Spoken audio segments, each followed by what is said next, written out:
Okay, so guys, dalam EQ, dalam untuk emosi, untuk menaikkan supaya memberikan kegembiraan pada staf anda, benda kecil pun dapat beri kegembiraan. Betul ke tak?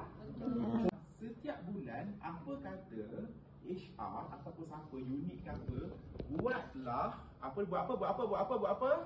buatlah birthday celebration. Tak, okay, setuju ke tak? Setuju. Guys, tak perlu banyak. Setakat kek sebiji, boleh dah kek kat mana? Kedai paling buruk dekat kampung. Gerobok sana. Dia kumpulkan ramai-ramai. Bulan 4, 8 orang, potong kek. Itu akan beri kegembiraan kepada anda punya staf. Walaupun benda-benda yang kecil.